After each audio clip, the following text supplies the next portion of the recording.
This week on Reliving the Extreme, we are reviewing the episode of ECW from March the 15th, 1994. And here joining me, of course, as always, we are the Three Stooges. My brother Aaron. Hello. And ECW's Chad Austin. Hey, hello. Welcome to an exciting. This is kind of a birthday edition of Reliving the Extreme. Yes, it is. We were actually supposed to record this on Chad's birthday. And the company that I do our streaming through to do the recording was giving me all kind of hell and shit because they were doing server maintenance or something. So we had to reschedule. So, of course, happy belated birthday, Mr. Austin. It's been a great birthday, even though my number one birthday gift hasn't arrived yet. I don't know if Jess even ordered it yet, but I got my busted open shirt and my busted open sticker. But she said I got one more thing coming to me. But one thing I want for a birthday wish is that I wish that everybody go out there and get their vaccine shot. Please do. Go out and get vaccinated. This COVID thing is not going away anytime soon. So if you're not vaccinated, I urge you. If we can get two people, I'm not going to say one person. If we can get two people from that listen to this show, I mean, is Archie vaccinated? Yes, Archie is vaccinated. All right. If we can get two other people besides Archie, well, shouldn't he get vaccinated again? Ain't nobody know where he's been. I've seen pictures of him. Archie needs 3 boosters. Please go out and get your COVID shot. Go out and get your COVID vaccine. Because I have been sick for the last couple of days. I mean, really, really sick. And I'm vaccinated. And I tested negative. I took a test. I got a negative test. I just had a regular cold. But you can't go nowhere when you have a regular cold. Right. Yeah. Nobody wants you walking in their store when you're sneezing and coughing and hacking. Mm-hmm. You know?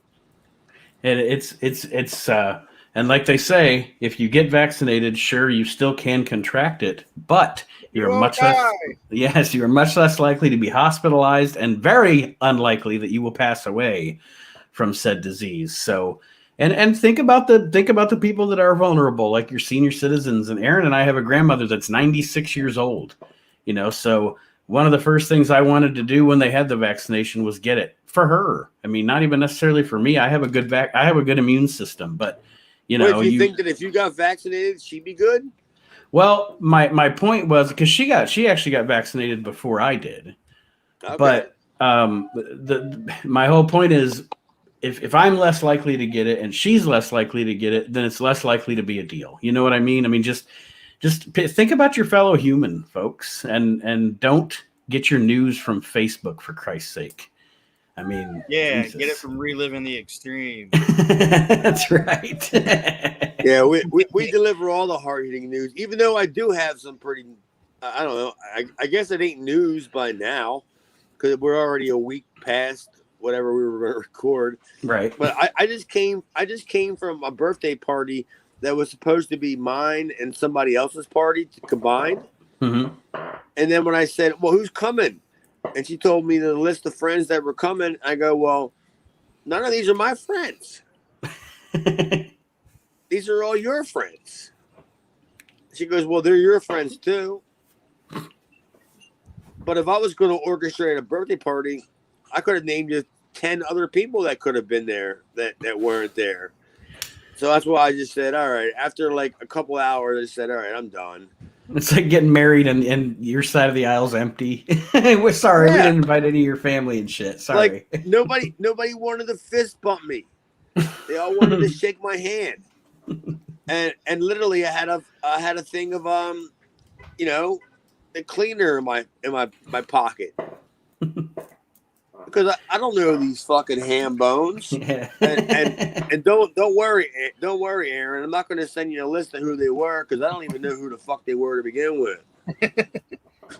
All I know is they were ham bones. I might have to make Chad's birthday party attendees the ham bones of the week this week.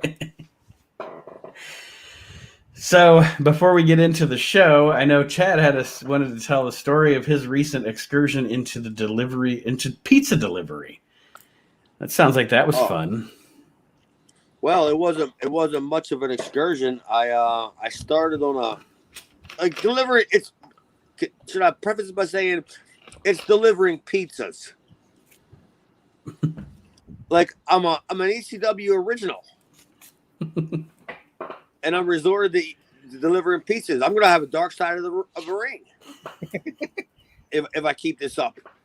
And I delivered for like 3 days, and then I told Jess that I was getting ready to quit. I was like, I can't do this. What am I doing? You know, I'm wearing my Kiss Destroyer shirt, delivering pies to these people in trailer parks and shit. And then the next day, the owner calls me. And I thought, oh, yeah, man, he's going to give me more hours. And he's like, do you have any of my delivery bags in your car? And I go, no. Why would I, take a delivery bag? And he goes, good. Because, listen to this. We're going to move in a different direction. We're going to go with somebody. We're going to go with somebody else. And I was thinking, like, what? You got Juice and Liger? Who's coming to work? Who's coming here to deliver pizzas? Wasn't Mikey Whipwreck, was it? No, it wasn't even Mikey Whipwreck. Might have been Tommy Dreamer. He's looking for work. I never. The guy that walked in right as I walked out kind of looked like Tommy Dreamer. Yeah, but a lot of guys in that area of the country kind of look like Tommy Dreamer, don't they? Exactly. That's why I didn't question it. I figured he was booked somewhere, but now that Tommy's talking about how he worked everywhere in the whole in the United States, I figured maybe he's booked somewhere for different pizza places. He's booked in like Michigan to deliver pizzas. He never says he's delivering. He's wrestling. He says he's booked somewhere. I love how the pizza guy uses a terminology like we're going to move in a different direction. Yeah. All right, Paisan. And the guy said, you're firing me? And he says, well, I'm letting you go. No hard feelings. And I said, wait a minute. I'm the one that was supposed to have the great exit. I thought I was the one that was going to throw the fucking, the napkin down, the paper towel or whatever, rag down on the ground and go, I've had enough of this nonsense. That or at least do a stretcher job, Yeah. But no, the guy calls me when I'm on my day off. Like, believe me, if this guy ran a promotion, it wouldn't draw flies. Because he had a great heel in me at this point. And he decided he was going to let me go. And I looked at Jess and I said, I just got fired from delivering him a pizza job. How hard was that? Apparently, the guy said I moved too slow. And I just said, look, I watch Goodfellas, man. I live Paulie's life. I don't move fast because I ain't got to move fast for anyone. Fuck. Even if I do get a $3 tip. Fuck. Well, fuck that guy anyway. Yeah. Well, the pizza sucks anyway. There you go. I've never had it, but every time I saw one come out, I never looked at it like, damn, I could eat that pizza. You looked at it like, is that a Little Caesars? What is that? Yeah, I looked at it as like, damn, I gotta deliver that pizza. To some poor schlub in a trailer park. I know Sal Balomo, so I know good pizza when I see it. Yeah, well, Sal. I mean, they ought to hire Sal because they have a bunch of fucking Sals, but they're a different kind of Sals that work there. There wasn't anybody there worth looking at. Like, not I was ever going to cheat on Jess and have a little romper room in the dough room or anything.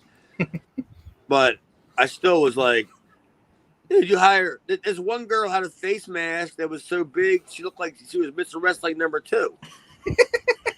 And I'm going like, what the fuck are you doing? Your whole entire head's covered. Like, are you a Muslim?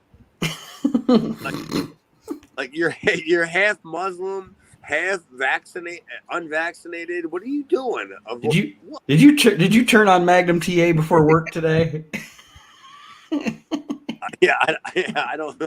I possibly could have. It wasn't the greatest day. Well, like I said, I didn't wake up feeling so well. I felt way worse yesterday because I almost would have canceled, guys, today because I didn't feel good. And I know we've already pushed the show back, and I know I sound terrible, but I figured, yeah, we can knock this out of the park here because this looks like it's a fucking doozy. This show may or may not take too long to discuss, so we will try to get Chad back to his restful state here as quickly as we can. And we appreciate you being on and being the trooper and being here with us, Chad. Well, I really just wanted to get out of the fucking place that I was at. the birthday party that was for me, that had nobody there, that was for me. That's the birthday party you want. It's almost like when you're a kid and they invite all your friends or all their kids' friends there, then you don't know who they are when you're 1. And then when you're 90 or 95 and they invite your friends back again, you don't know who they are when you're 95. So there could have been 14 people there that knew who I was, but not a single person even commented, hey, your birthday. No, fuck them anyway, too. The pizza guy, fuck him. They walk the up to you and party say, hey, whose party is this? Yeah, I know. I literally just, I literally just said, Jess, just give me the keys. I got to go home. I got to do show notes. For this doozy. Yeah, she should have known when I said I got to go home and do show notes that, he wants to get out of here. He wants to go watch that ECW show. He's got to want to get out of here. Well, like I said, folks, this show aired 3/15/1994, ECW. We get the show starts with a promo from Paul Heyman, Paulie Dangerously, on the match coming up later on for the TV title in the main event. It is Sabu versus Taz, and we'll get to that later. But anything on this promo, guys? Because I honest to God, I just wrote down Paulie promo on Sabu versus Taz. I didn't really have any notes on the promo. Well, did either one of you two guys catch the phrase Mick Taz? Yeah. What was that all about? He just said he was going to be stumbling around like a drunk Irish person because Sabu was going to beat the shit out of him. And then he mentioned Jeff DeLugie. So that was it? Mick Taz? Yeah. Wow. Yeah, it wasn't all funny. Right, Paul. I guess you can't hit him out of the park every time, right? Every once in a while you get a Yeah, Paul's one of them guys that you don't see strike out too much. No, not too often.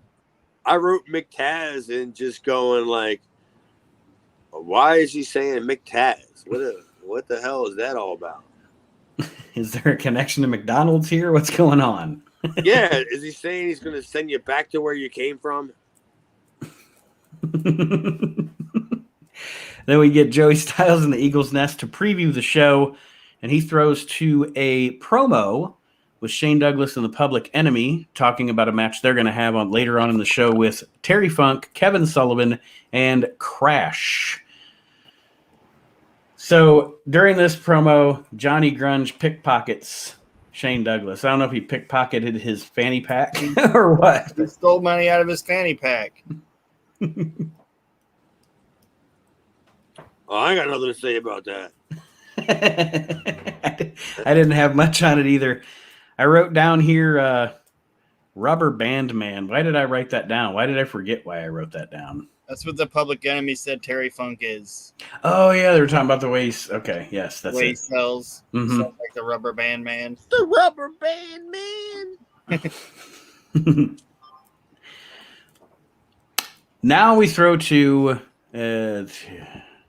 I actually, I don't know if you guys want me to reveal. I'm just going to reveal it right here as we talk about it. I actually inducted this match as the ham bone of the week. What was the match? Because I have a Douglas promo, then a PE promo that I wrote "Good Lord" at, And then it was Dreamer and Cairo, or was this the 6-man? This was Dreamer and Cairo versus Sandman and Snuka. Yes. I inducted this entire match as the ham bone of the week. It's long. It's plotting. It goes on forever.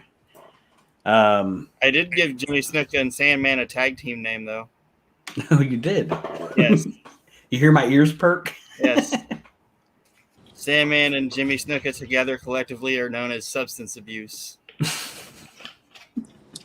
Wow. All right, I'll take that. It's a good name for that team for sure. And Sandman needs the shirt. Good Lord. Well, Sandman would have embraced that. He would have loved it. Snuka wouldn't have even known what was going on. So, Aaron, you probably could have made it happen. Yeah. Hey, brother. TCB. With some PCP, brother. Yeah, your shirt says TCB. Oh, all right, brother. PCP. I'm good, brother. I'm good, brother. I'm good. He's like I said, the match is very plotting. The finish, and I know we're kind of breezing through this, but I just don't have a lot on this show. I mean, I really don't. It was kind of it was a doozy from beginning to end. I do like the end, but we'll get to that later. The match itself involves they did like a double finish here where Tommy Dreamer has a sleeper on Jimmy Snuka, but the Sandman pins Tommy Cairo at the same time, and which gives the victory to Sandman and Snuka. Tommy Dreamer at the end clocks Hunter Q. Robbins to no response from the crowd. Nobody cared. Nobody gave a shit. Like, people are just sitting there like... I just figured probably cared. No, I just thought, my thought was Tommy Cairo must have just learned how to do a spin wheel kick because he hits it like 4 times in this match. And he's like, hey, guys. It's like, I learned this 2 days ago. I'm just going to do it as many times as 4 times he hits it. And yeah, I mean, but the best part is that he's wearing like tight ass jeans doing it.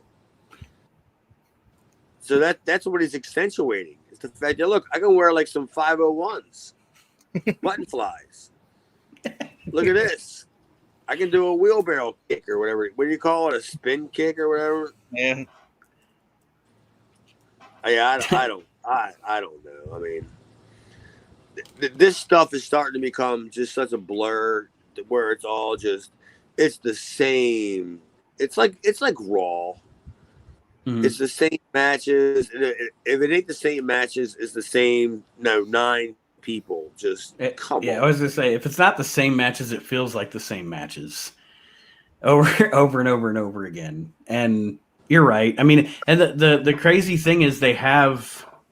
I mean, I don't want to say a super talented roster, but you have a talented roster here. Maybe at least 60% talented. And it's just going to be for the excuse the expression, but we just need the ham bones to fall off, and just get rid of them and get down to business. And I don't want to say it. I'm not even going to say it this week. I'm not going to say it. I'm not going to say we're getting there because we keep saying that shit and it doesn't happen. So it wasn't going nowhere this week. they brought she was stuck in the mud. Running in place, yes. They brought all the ham bones back like they were booked for like that convention still that's happening in Pennsylvania. Like we need all you guys to stay in town because there's a convention in 25 years that we're gonna need you to attend. And it's going to last 26 days, so we need you to be there. Everybody get your rest. I mean, that's the reason why that Hunter Q. Robbins got beat up at the beginning, because he had an autograph signing. He had to head to Hamburg. It's autograph signing in Hambone. It's Hambone halitosis. Here he is, ladies and gentlemen, Hunter Q. Robbins III. All right. Anything else on that match, gents? Nope. Before we move along. We get Todd Gordon outside the Valley Forge Music Center. I believe is what it's called. Correct, Chad? Is that it? Valley Forge Music Center? That's what they called it. Okay. Todd is talking about the card that's coming up there. I believe it's supposed to be March the 26th, I believe. And he's dressed like a Goomba midget. Like he looks like a Goomba midget. And he's trying to be like a gangster, but he's like the little guy. He's just, it's like with his fucking shades and his little jacket. And it's like, Todd Gordon should not hype anything. Like, why didn't you just? It's been so long since I watched it. I'm sorry. It's been so long since I watched it. Did he use that? Did he use that extreme voice, or was he doing the somber, like I'm booking this card voice? No, he had puberty voice going on. No, This is gonna be Valley Forge, Ultimate Jeopardy, and like Aaron said, he's in full like, hey, I like it, midget Goomba mode here. And it's the main event of this show is going to be what they're calling Ultimate Jeopardy, which I believe is a cage match, and they have an almost confusing amount of stipulations going into this match. If Terry Funk takes the fall, he loses the title.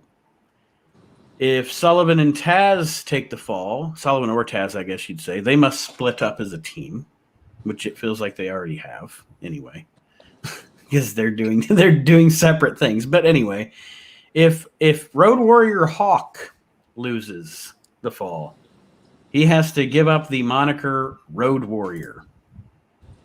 Boogie, boogie, boogie. Shane will have to have his head shaved if he takes the fall. And Public Enemy will lose the titles and leave ECW if they take the fall. And if Mr. Hughes takes the fall, something happens with Jason in the cage. So there's a whole lot going on here in this match. Who's to say that Jason didn't like what happened with him? Do you like me in the cage? Yeah. How do you like my butthole? It's gonna be Jason locked in the cage with Maddie. Okay. So and then Maddie, of course, shows up here to make the hype segment even more fucking annoying. Aaron, hang on before we ahead, go there. Mm-hmm. Can I just tell you about what kind of place the Valley Forge was? Please. Like I don't know if you guys are, I guess, Midwestern people, right? Ohio's and stuff. Yeah. Mm-hmm. This is like a premier venue in Pennsylvania.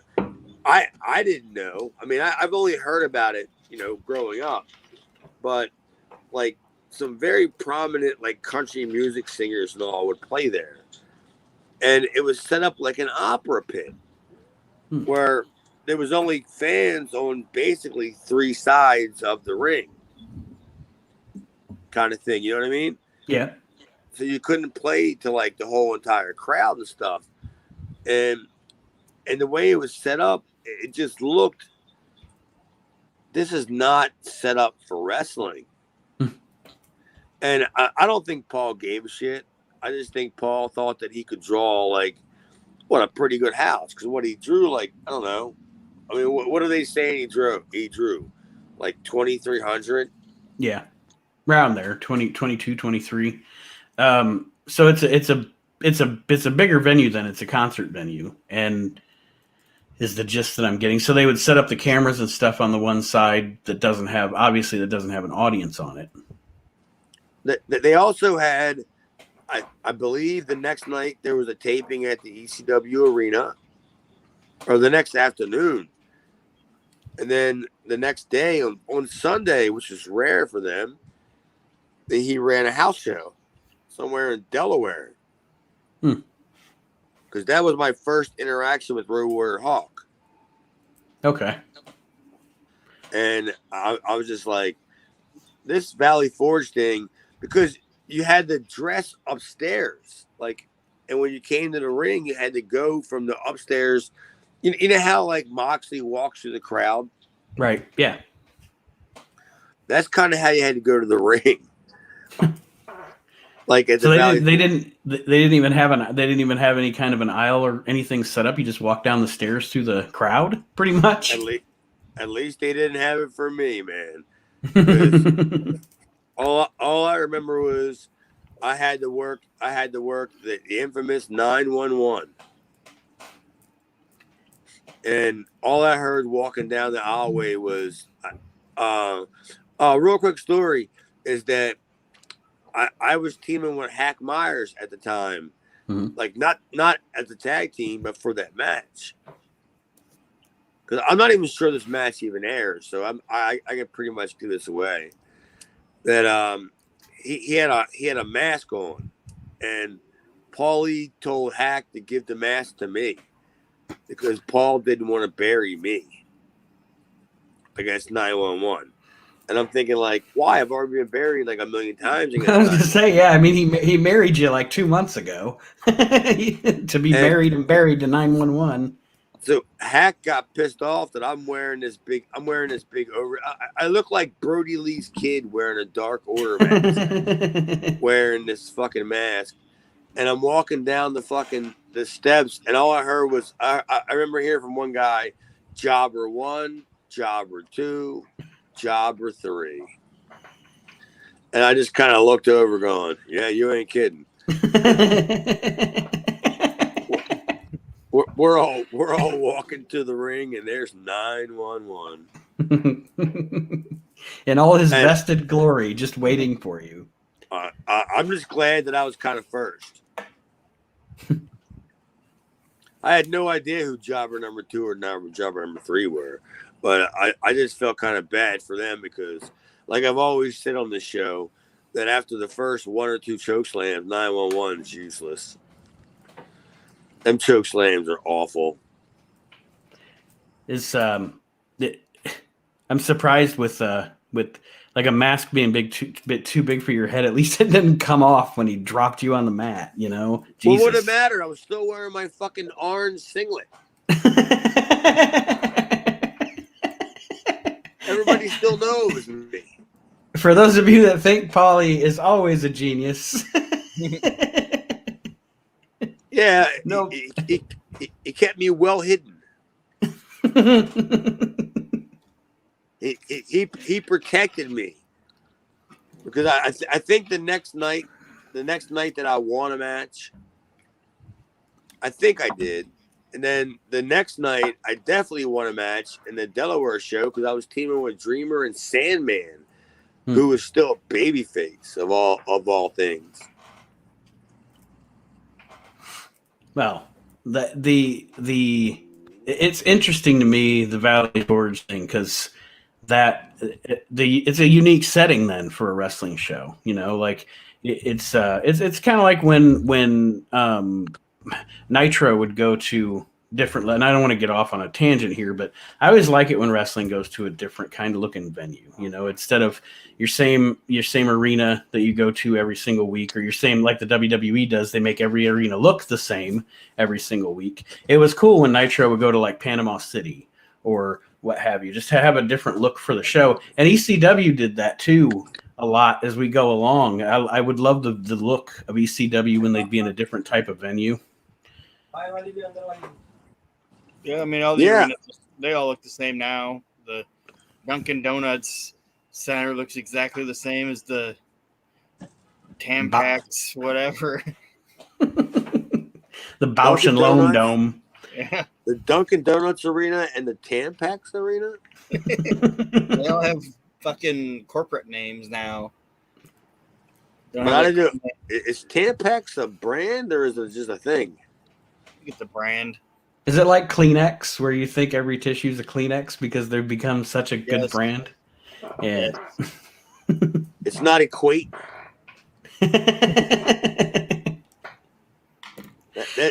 That's all we ever get here.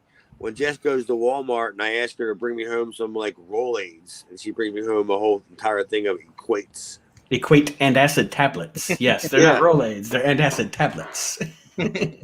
Oh, good Lord! I didn't ask you for natural like halfweight like cruiserweights. Can you pick up an 18-pack of natural cruiserweights? It's natural lights. So what do we think about the convoluted stipulations coming up in this Ultimate Jeopardy match? There's a lot going on here, guys. Or maybe not a lot, but you know what I mean. There's a lot going on here to digest, I guess. Well, Aaron, if you want to go first, go ahead, because I got my thoughts on this. I just think it's too much, and I don't understand, like some of them are like really stupid. Like, well, not some of them, most of them are like really stupid. Like, you can't be called the Road Warrior anymore. It's like, really? Just in this rinky-dinky operation, I can't be the Road Warrior? You think I'm not going to be the Road Warrior when I go to Japan or I get whatever? And it's just, Shane Douglas isn't getting his head shaved. There's like 2 or 3 possibilities that come out of this whole thing. All the other ones are just junk. And like I said, Taz and Sullivan have essentially already split. They put Taz off on his own little thing, and Sullivan's doing his own thing. But one of the stipulations is if they lose, they got to split up. Yeah, I looked at it as if it was kind of for me, it kind of resembled like a barometer that we'll see who's over out of all these people. Because, again, you guys are right. Road Warrior Hawk wasn't going to fucking...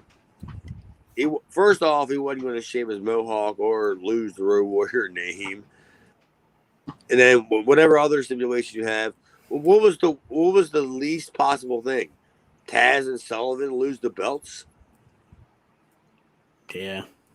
So it's kind of like, all right, well, then I guess Taz and Sullivan lose the belts, and I don't even know if they did. We haven't got there yet. Well, actually, no, they've already lost the belts. Public Enemy is the champions. And if they lose the fall, they lose the titles and have to leave ECW. So that's not happening.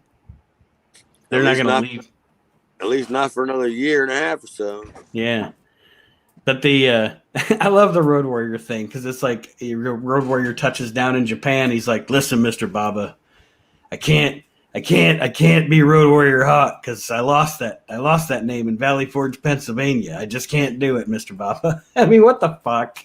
Tommy Cairo. God damn it.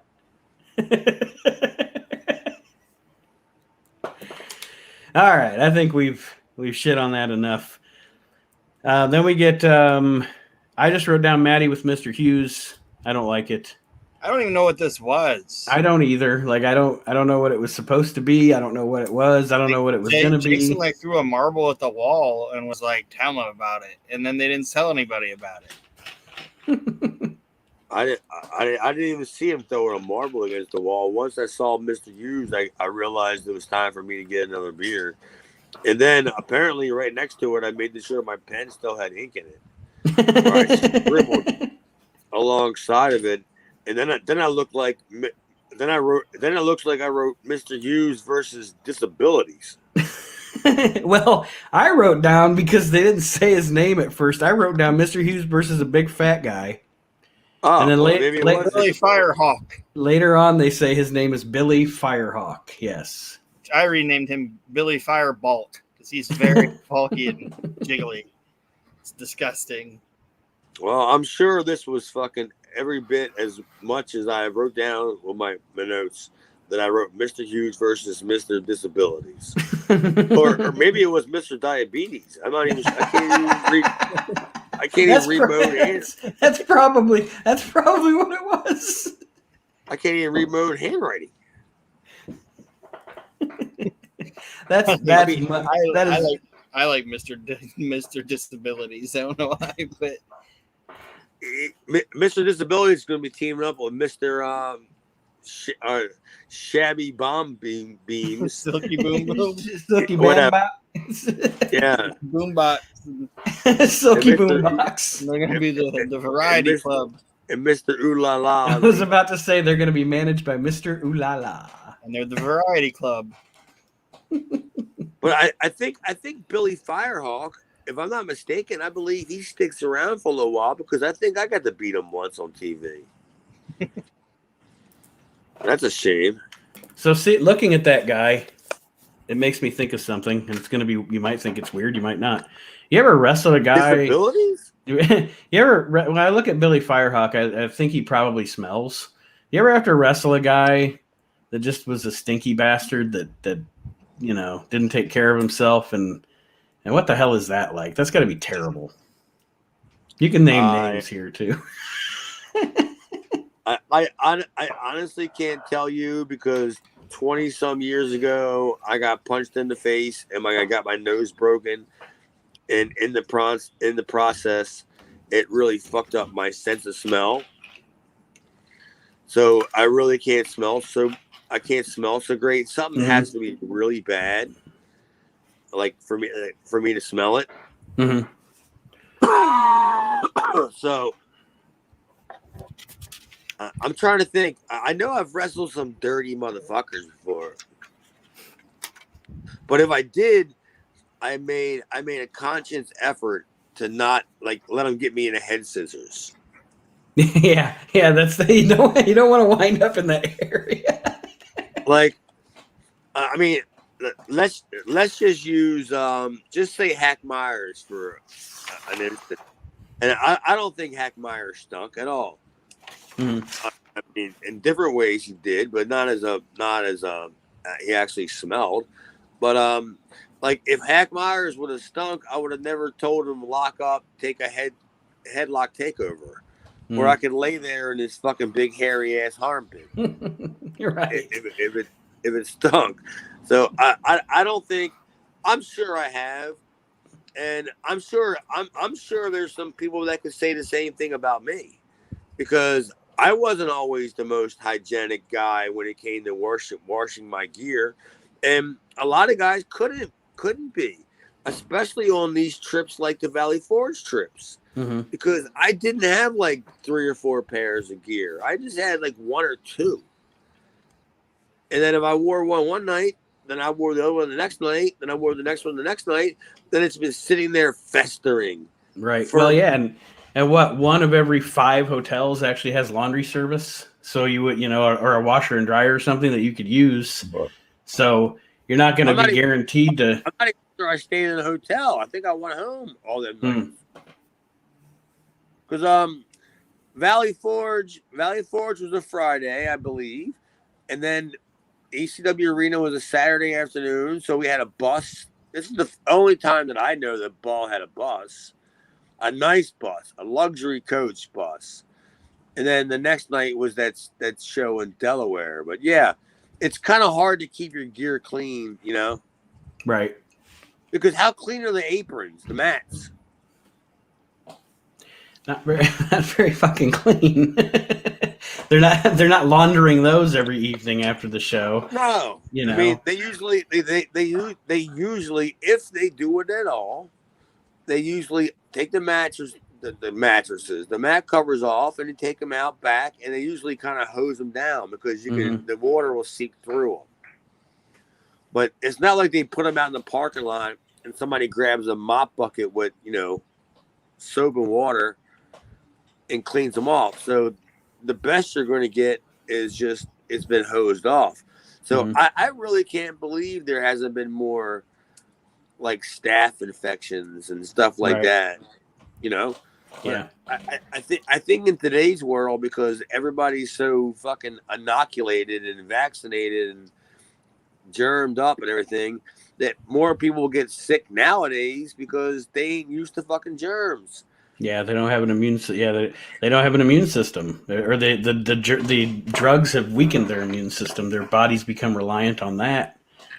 But yeah, I don't know how old you guys are, but when I was born, I got like the 3 vaccination shots that I needed. Whatever, polio. I got a polio shot, and I was like, I wasn't even. My parents were barely even born during the polio era.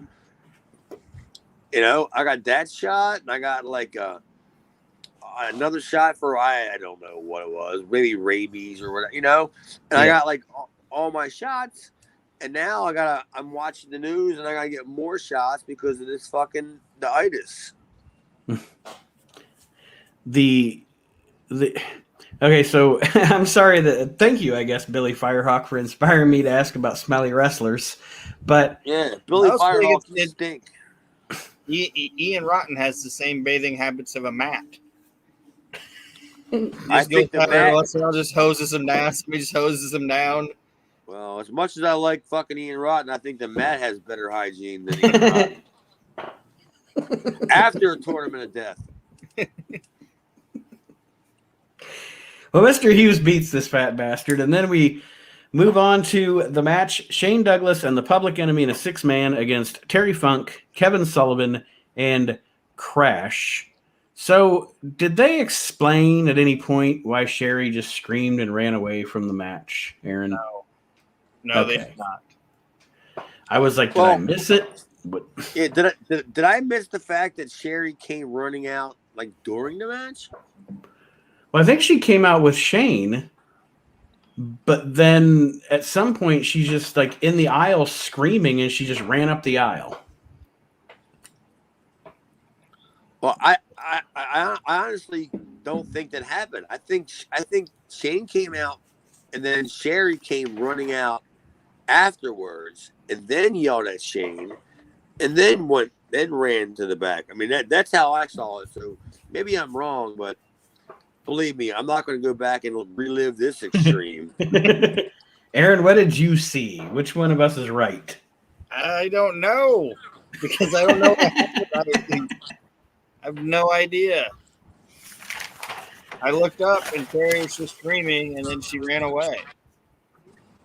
Well, I thought maybe Kevin Sullivan did something to her or something. I don't know, but maybe Kevin Sullivan did. I did write down here that I thought Bill DeMott looked impressive in this match, and he doesn't get enough credit for how good he is overall in his career. I mean, I don't want to go off on a make it the Bill DeMott show or whatever, but like I said, I thought he was really good in this match. And did I hear a Gilbert chant during this match? Yeah, you heard it. Well, I mean, with that crowd, you heard a slight Gilbert chant, and I thought Crash was really, and believe me, you can say you don't want to make it a Bill DeMont show all you want, but this was really a good showcase for Bill DeMont. Mm-hmm. Because the last time we saw him was Ultra Class during that whole entire wing invasion. Yes. So like we really never saw him much after that. And then considering he lived in New Jersey, that he and in between tours, why would you have a hand like that there? Exactly. Yeah. And he had a great head on the shoulders, and he didn't have a problem with doing jobs because he was used to doing jobs in Japan. That's all he ever did anyway, at least as far as whatever I have on video. Mm-hmm. He didn't win too much. But yeah, he was a great guy to have around because he looked impressive. And that now that we fast forward, we find out years later, he was a great teacher. Or he is a great teacher. Mm-hmm. So yeah, he was a great guy to have around. And I remember during this weekend, I actually got a chance to sit around and talk to him. And I told him about how I knew who he was through his stuff in Japan. And he was like, really? And then like, where'd you get this stuff? And I'm thinking, like how everybody else does through tape trading. Yeah.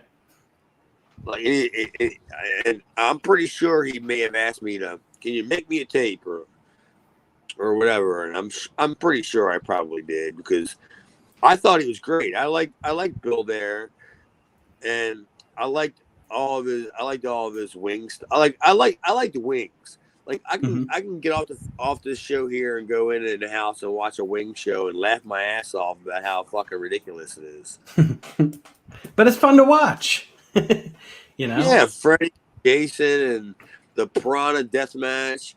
Like I have some of the matches they never even talk about.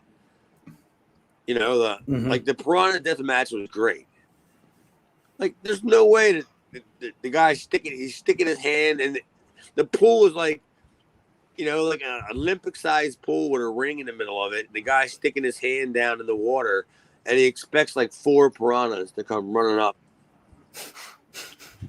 and tear his hand off like in a while the referee's counting to 10. I picture like the old like cheesy 80s horror movies with the bubbly water. You never actually see the piranhas. It's just like the bubbly water and the guy starts screaming. Yeah, that's kind of what it was, because it wasn't like it was in a shallow pool with a whole bunch of piranhas. It was like 7. we got the budget for 7 piranhas. But I like Crash, and I really thought that Bill DeMont was going to be a good fit in ECW at the time, but I didn't realize he was. I'm pretty sure he ended up becoming a liaison, through Japan. I think that's why he was there, because he didn't stick around long, and then you can see a lot of the guys went to Japan not too long after this. Maybe Cairo was one of them. Yeah. Taz probably went too. I think Sabu goes back later this year too, for a bit. Yeah, Sabu probably had his own deal though. What's that? Sabu probably had his own deal though. He didn't need Bill DeMont to get him over in Japan.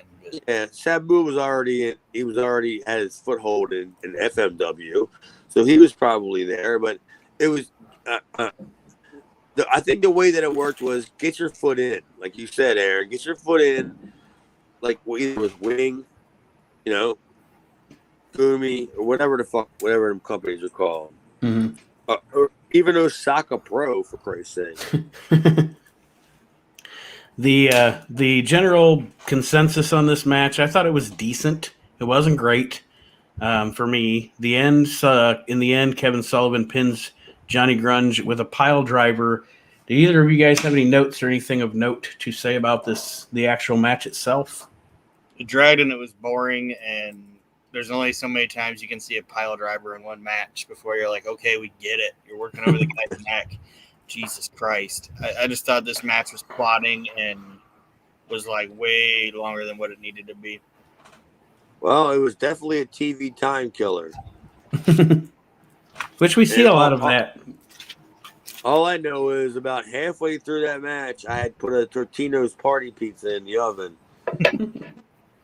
So I didn't even have a finish for this one. I was like, oh, my pepperoni Tortino's is done.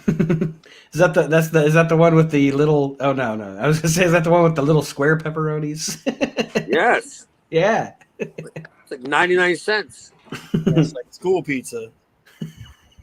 Fuck yeah! I don't have any money pizza. Now the next match, the ending match of this show, because I'm just skipping over Maddie talking about the Valley Forge event. I like this match, but I like to watch Sabu wrestle Taz, and that's what we have as our main event. It's Taz versus Sabu for the World Television Championship. Aaron, you want to give us the ABCs here? I just have bullet points on it. I mean, it started as it should. A wild ass brawl. They fought all over the building. There were some really good spots in it, and I enjoyed it. There was at one point Taz belly to belly suplexed Sabu over the top, and that was pretty fucking cool, I think. Mm-hmm. But can you believe all the mat wrestling they did? Yeah, fantastic. Like they literally. That's one of the things right. Aaron came in. They came in hot. They did all that nonsense, all them high spots and shit, and then all of a sudden, then you see them like going for the leg, and they're like working the leg, and they're like doing all these chain wrestling spots, and I'm thinking Sabu and Taz are mat wrestling. But the brilliance of these two guys, especially when they work together, is they do chain wrestling spots, but somehow it still looks chaotic. Like they managed to still make it look like, hey, we're a couple of fucking crazy guys that know some wrestling holds. You know what I mean? They still make it look beautifully chaotic, I guess, is what I'm looking for. Yeah, I totally agree. I mean, because that's part of the beauty of it, because wrestling isn't supposed to look like it's ballet. it's a performance art, but at the same time, it's not supposed to look like the other person is cooperating with you. Right. He's ultimately going to cooperate with you, but it's not supposed to look like, all right, well, you're going to suplex me, so you're going to see my hand right there on his stomach while he picks me up, Mm-hmm.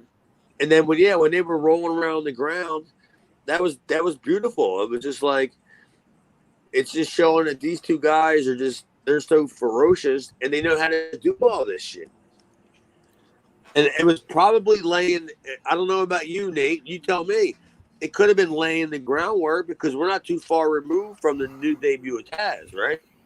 No, he's about to change his gimmick very, very soon. Especially, I think once he shakes off Sullivan, he starts molding into being, I guess, quote unquote, more a human type character, instead of this Neanderthal or whatever he's trying to play here.